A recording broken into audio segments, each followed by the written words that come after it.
Hey again, YouTubers, it's Dr. W here. Thank you for spending some time with me. And if you haven't checked out the Stop Budgeting and Start Living video, it's only about 12 minutes. I want you to go check that out and comment.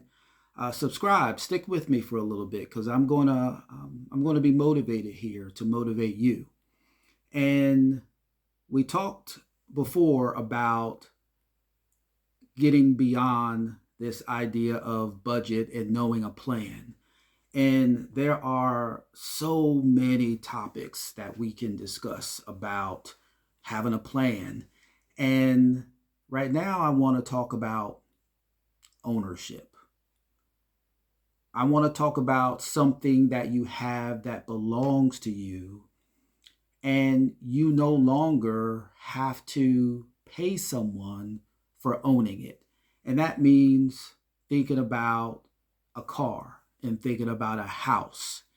And so I want you to think about your childhood. And in my childhood, I don't remember ever anyone talking about never paying rent or never paying a mortgage or never having a car payment. It was just the normal. My parents always seemed like they were paying someone's rent. It always seemed like there was a car payment, something maybe being taken away.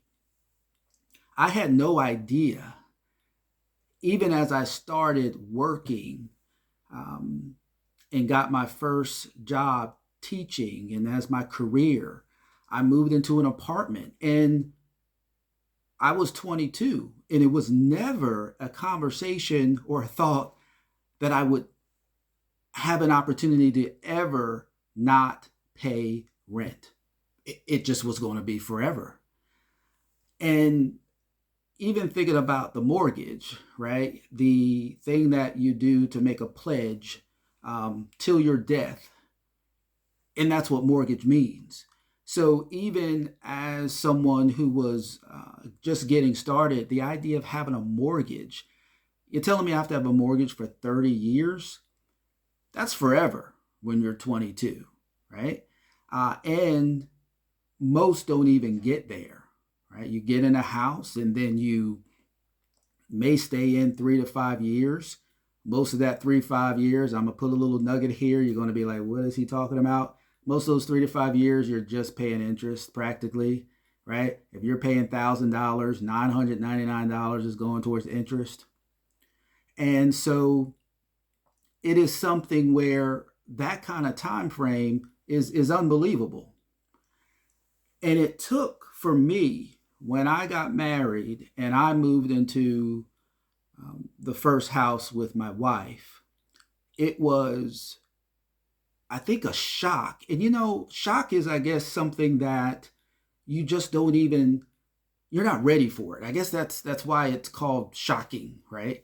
And I know for that year, I knew what the mortgage payment was, and I remember it was something like with principal and taxes and insurance and all that. I know I was sending someone about $1,500 a month, right? I knew it was going there.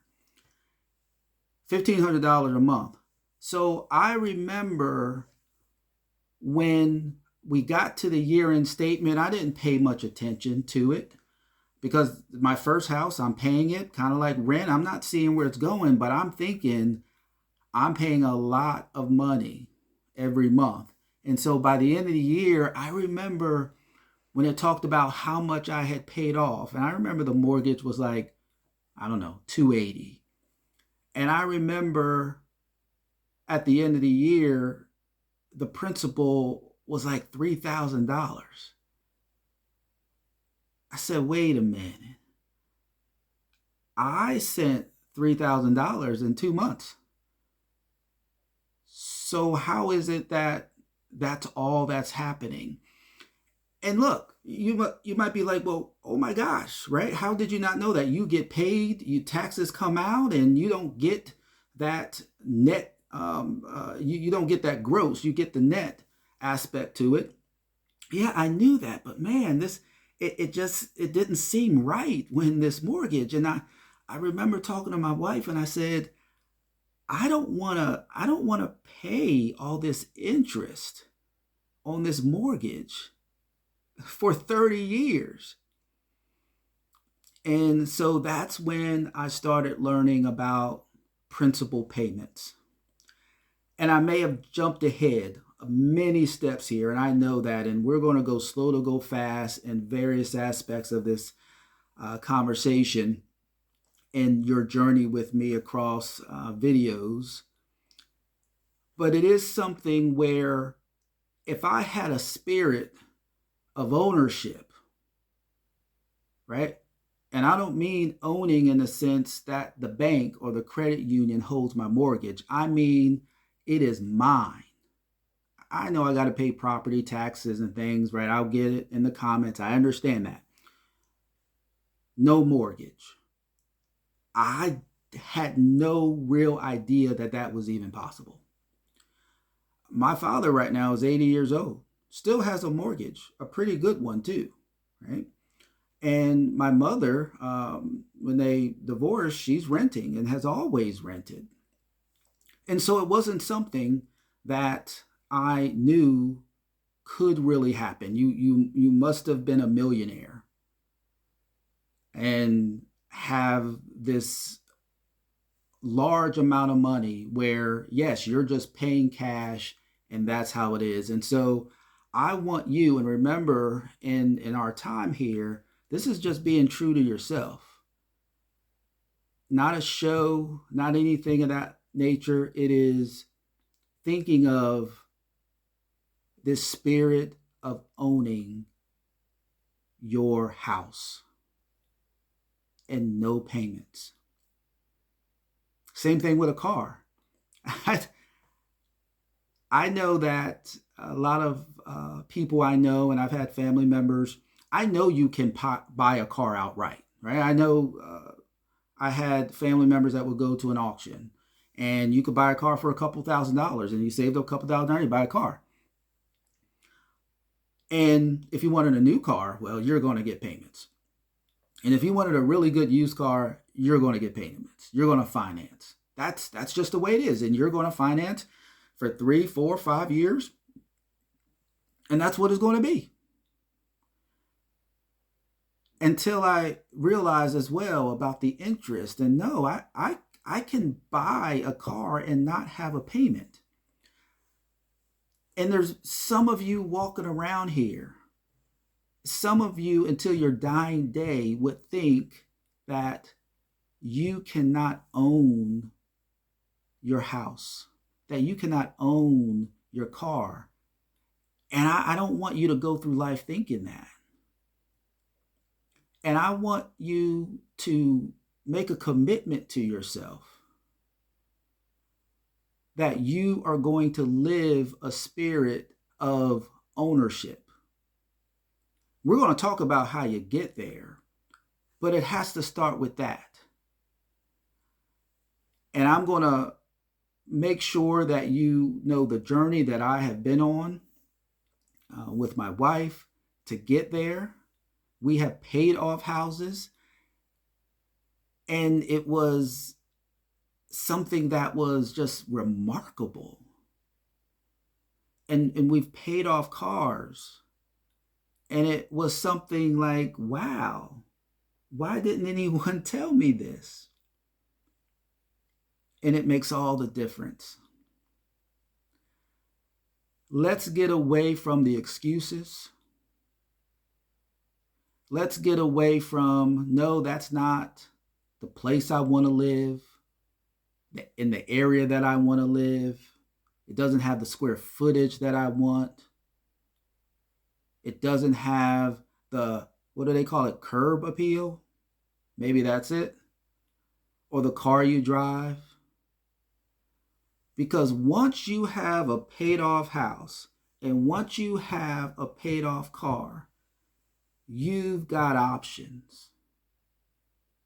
And you can get there. For that person who's starting work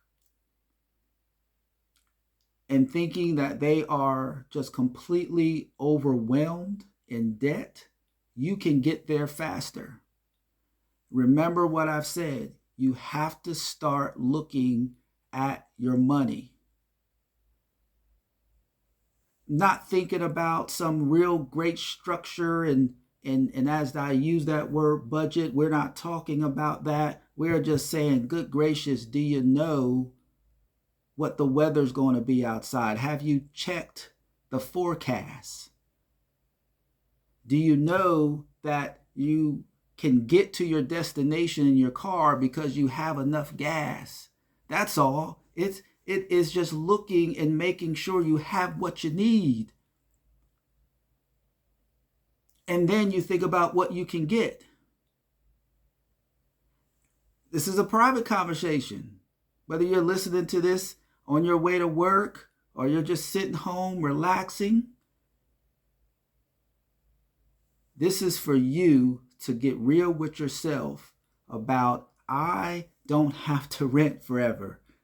Oh, I need a car to get to work. You don't need the $30,000 car. You just don't. You can get something that is less expensive. Well, what about safety? Yeah, it'll be fine. It'll be just fine. You'll do okay. Have the spirit of ownership. Talk to me in the comments. What are you going to do to get that spirit of ownership? And for those who have it, who've been able to buy a car outright, who are working towards owning your home outright and paying off that death pledge, tell those people in the comments how to do it. I don't care if there's 50 views on this. 1, 3, 5 people might look at this and be able to say, I got this. So I want you to have it. All right. Thank you.